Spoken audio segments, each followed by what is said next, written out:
ಮಂಡ್ಯಕ್ಕೆ ಆಗಮಿಸಿರುವ ನೂತನ ಜಿಲ್ಲಾ ಪೊಲೀಸ್ ವರಿಷ್ಠಾಧಿಕಾರಿ ಮಲ್ಲಿಕಾರ್ಜುನ ಬಾಲದಂಡಿ ಅವರಿಗೆ ಬಿಜೆಪಿ ಮುಖಂಡರುಗಳು ಹೂವುಗುಚ್ಛ ನೀಡಿ ಆತ್ಮೀಯವಾಗಿ ಸ್ವಾಗತಿಸಿದರು. ಬಿಜೆಪಿ ಕಾರ್ಯಕರ್ತ ಶಿವಕುಮಾರ್ ಆರಾಧ್ಯ ನೇತೃತ್ವದಲ್ಲಿ ನೂತನ ಎಸ್ಪಿ ಅವರನ್ನು ಭೇಟಿ ಮಾಡಿದ ಬಿಜೆಪಿ ಕಾರ್ಯಕರ್ತರು ನಗರದಲ್ಲಿನ ಟ್ರಾಫಿಕ್ ಸಮಸ್ಯೆ ಸೇರಿದಂತೆ ವಿವಿಧ ಸಮಸ್ಯೆಗಳ ಬಗ್ಗೆ ಗಮನ ಹರಿಸುವಂತೆ ಮನವಿ ಮಾಡಿಕೊಂಡರು. ಈ ಸಂದರ್ಭದಲ್ಲಿ ಅನಿಯಂಬಾಡಿ ನಾಗರಾಜು, ಪ್ರಸನ್ನ, ಚಂದ್ರು, ನಂದೀಶ್, ಯೋಗೇಶ್, ವೈರಮುಡಿ ಇದ್ದರು.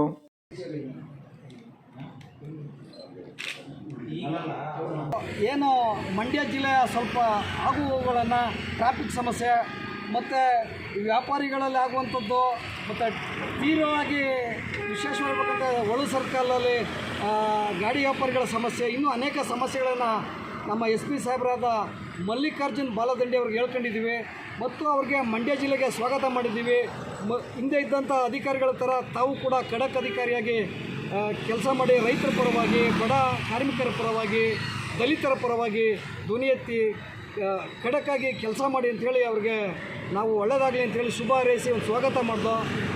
ಮಂಡ್ಯ ಜಿಲ್ಲೆಗೆ ನಾವು ಈಗಾಗಲೇ ಒಂದು 8 ಹಿಂದೆನೇ ಮಾಡಬೇಕಾಗಿತ್ತು. ಅವ್ರ ಸಮಯ ನಮ್ಮ ಸಮಯ ಅಡ್ಜಸ್ಟ್ ಆಗಲಿಲ್ಲ. ಇವತ್ತು ಎಸ್ ಪಿ ಸಾಹೇಬರಿಗೆ ಸ್ವಾಗತ ಮಾಡಿದ್ದೀವಿ. ಎಲ್ಲರಿಗೂ ಒಳ್ಳೆಯದಾಗಲಿ. ಜೈ ಹಿಂದ್, ಜೈ ಕರ್ನಾಟಕ. ಮತ್ತು ನಾವೆಲ್ಲ ಭಾರತೀಯ ಜನತಾ ಪಾರ್ಟಿಯ ಕಾರ್ಯಕರ್ತರು, ಪದಾಧಿಕಾರಿಗಳು.